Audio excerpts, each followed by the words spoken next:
What's up everybody, Jamison Redding here with the Road Trip Angler. There he is. In this video I'm connecting with my longtime friend Eric Crouse, and we're headed to the Pamlico Sound on the eastern shore of North Carolina to explore all the different species that it has to offer. We're going to be connecting with local Captain Bryan DeHart, who is going to share all of his local knowledge with us, so hopefully this video will act as a guide for you if you're looking to go fishing in the Pamlico Sound.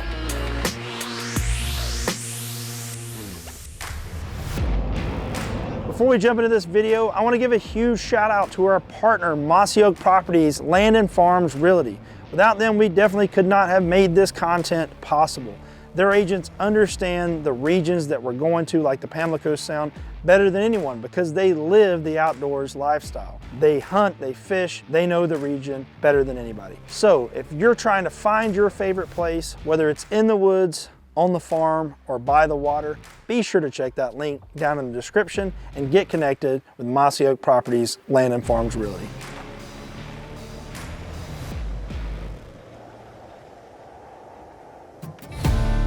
Pamlico Sound on the east coast of North Carolina is a really unique body of water, really on the entire east coast of the United States. It has over 3,000 square miles of open water to explore, and it's fed by two rivers, the Neuse and the Pamlico. In addition to that, there are several inlets that connect it to the Atlantic Ocean, making it an amazing estuary home to some of my favorite fish species.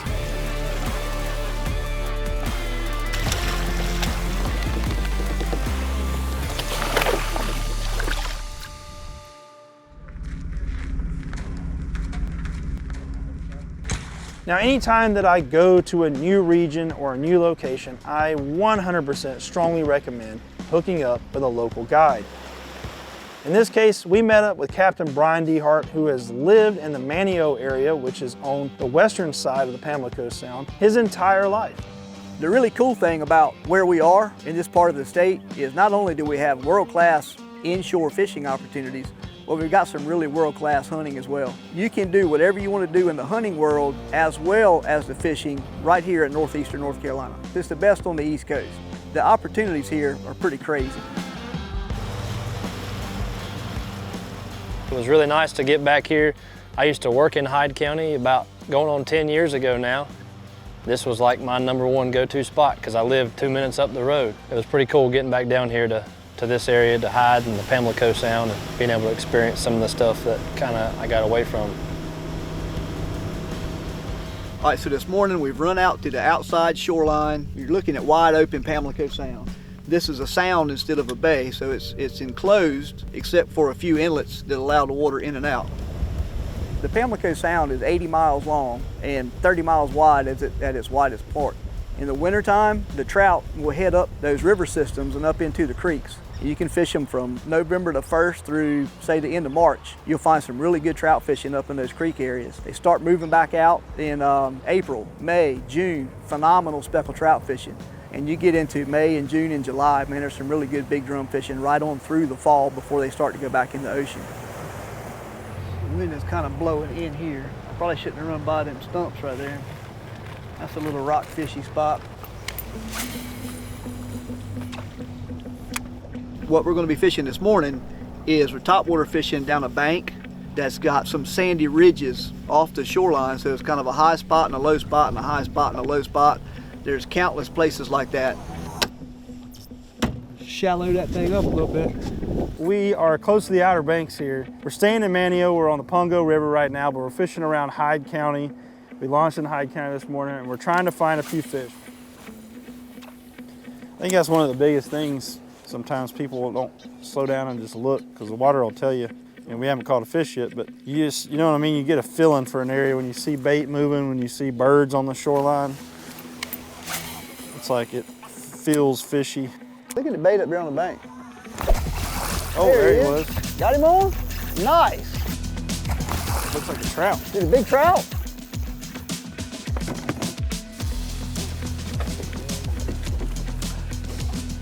He stroked that thing, boy. Yeah, he did. I ain't as big as I thought he was. It's all right, he's a nice one. Look, man. Right. Who did trout? 15, 17 with trees? Nah, I think it's bigger than that. Nice trout. Pretty work, that started us off. Fine. I don't care. We're just going down this bank and blind casting. And he crushed the old classic silver bone spook. Just fan casting down as we troll past here. The most, I would say, heavily chased light tackle species are going to be speckled trout and the redfish. We do have a huge contingency of folks that love the flounder fish. That season's been greatly shortened, and so you don't see as many people beating the banks for those. Shrimp are really effective under popping corks. Z-Man's making a really, really cool shrimp now. So that's a 4 horseman cork. It's just a great cork. Makes a lot of noise, and they're really durable. No sponsorship or anything, that's just what I fish with. 30-pound fluorocarbon leader. You'll notice all of my popping cork rods are gonna have 4, 5, 6 inches of monofilament above the cork and then tied into this is 15-pound braid. And well, it's not a shock absorber, but if you tie the braid straight to this, then what you're gonna find is it's gonna tangle a lot when you're casting at this, especially if it tumbles at all when you're fishing in the wind or whatever. Everybody asks me all the time, what length do you use for your leader? And I was like, well, typically from the tip of my thumb to my goozle. They're like, what the heck is a goozle? Thing right there. Yeah, that little thing right there. So that's my leader length when I'm popping cork fishing. So not only are they eating mullets in here, because we've seen the mullets just showering down that bank, but I've never seen a drum that would pass up a crab. They love those things. They eat shrimp too. And shrimp. All right, you fitting to see me catch another one if you don't hurry up.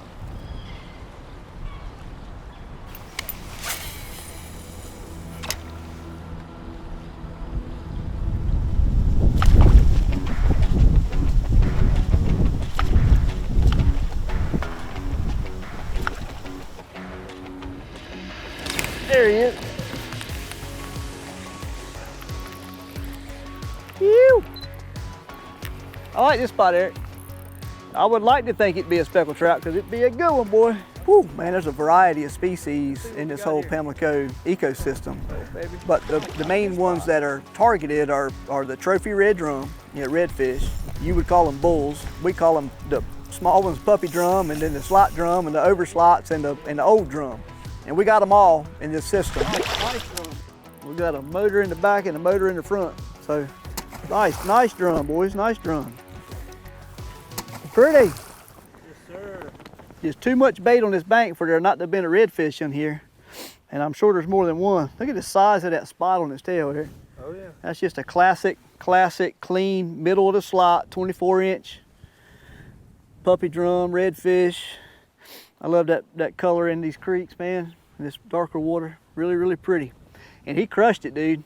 That was like the second cast with that popping. I've been throwing a topwater bait for hours. Second cast with a popping cork, and here we go. So I think I'll do that again. You see how clear that water is?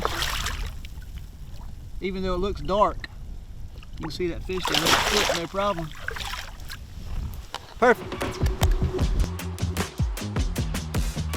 If you come in to fish here, you can really get away with just a couple of setups.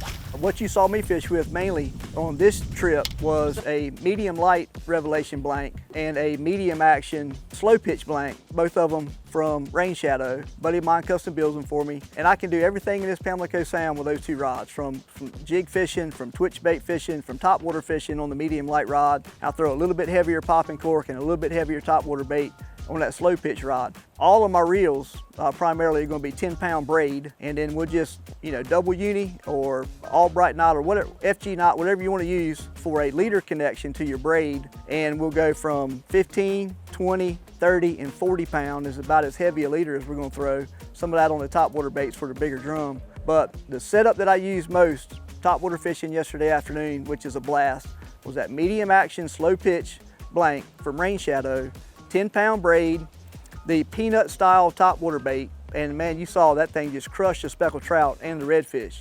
I love that setup. This should light up and be a ridiculous sunset too. Good gosh, that thing, holy smokes. You followed it right to the boat. All right. No, he cut me off. He was eating a bait. Was it red? Was it a red? No, it was a bluefish or something right here. Look, yeah, he cut me off halfway back. I've never had a fish do that before. He cut my line off while he was eating a bait.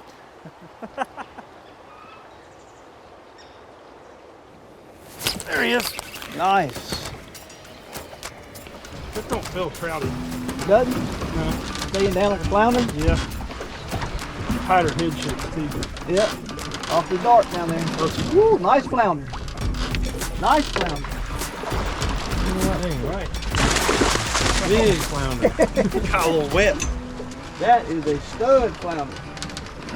I don't know what the best way to hold a flounder is. Let me show you. Yeah. Squeeze right there. Okay. And then do the same on the opposite side.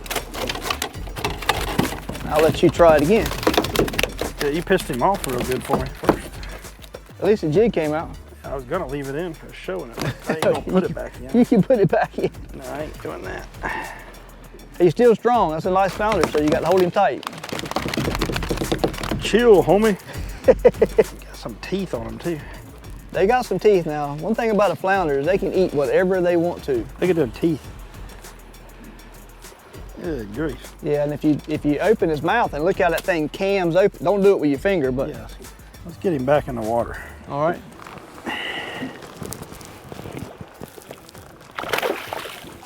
And he's gone. That little splashy splash. Pamlico Sound Variety Show. There you go. Yeah, we got the variety. We got the variety show. I think these trout were all out here to begin with. Oh, what a bite, son. Whatever it is, it absolutely... It's pull and drag, isn't it? Yeah. Whatever it is absolutely crammed. Trying to keep a camera on him this way too. He keeps moving. I'm a rookie at this now. You got to just pick one side or the other. Hey man, that's the nicest speck of the trip so far. Bait popped up. He's wrapped up. He's wrapped up. One fin. There's a 21, 22 inch speckled trout for you right there, Bubba. It's a nice fish. I'm out. How about that one? It's 22. He's close. Pretty close. Yep. How about the sun? Is that what you want? Yeah, that's fine right there. Here we go.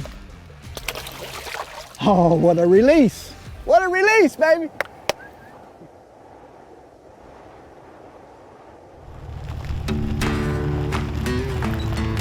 One of the other really cool things about the region and the area in general is there's tons of public access, whether it's a private access that you can pay to launch or actually a public access that is maintained by the county or by the state. Good. We fished out of Hyde County a lot, and there's a lot of different places that you can get on the water, and even if you're in a kayak, there's a lot of places that you can access that are a little off the beaten path, and you can get out there and target those fish very quickly, not very far at all from all those different boat ramps. The weather has kicked our butts the last 2.5 days, but because of the access, we're able to get to places in short distances, whether it's a kayak trip or in the boat with me the last couple of days. If you need to get away from the wind and you study your map, you can look at different apps or whatever, and you can do short boat rides to some really good fishing.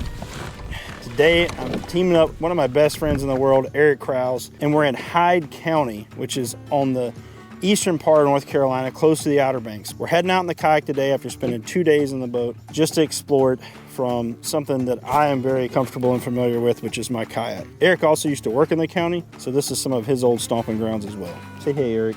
Hey. Fight the elements sometimes, like the wind is always an obstacle. So use the wind direction and make a plan when you go somewhere to maximize your efforts there for that day.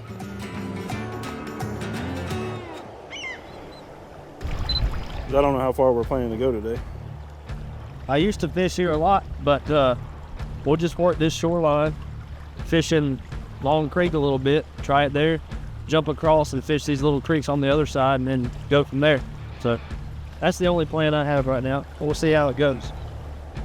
One of the coolest things too about the Pamlico region in general is that it really is an outdoorsman's paradise. It is an inshore fisherman's dream down there with so many opportunities and so much access. So whether you're a kayak angler or a boat angler, you have plenty of opportunity to access the water and fish for these species, even with light tackle. There's birds working bait over there. I know there's a creek mouth that goes way back up in there too. But you know this, but you see some?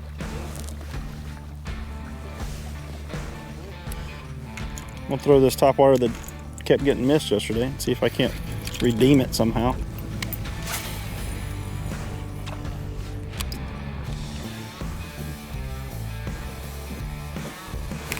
Fish on. On this trip, we found success on a variety of baits. One of my favorite things to do is topwater fish for any species, and that was working out for us. Now, it didn't work all day, and we did have to work a little bit to find some areas that were out of the wind and also locate some fish, but that's part of it. So we also used some paddle tails, some swim baits from Z-Man, the diesel minnows, on jig heads, some suspending jerk baits from Mirror Lure, which seemed to work really well for those trout that weren't quite ready to attack that topwater lure. Let's get it back. Really loud? I said, let's go try our next spot here. That was that didn't pan out right there. Let's go.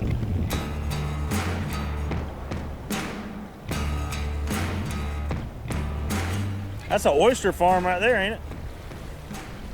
I think it'll be pretty sheltered in there. That little point in the calm water, he kept blowing it up. Or the mullet.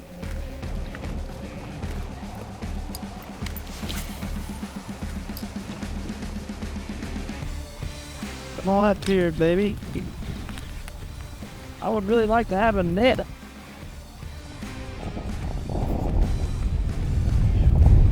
Beautiful. Pamlico Sound, speckled trout.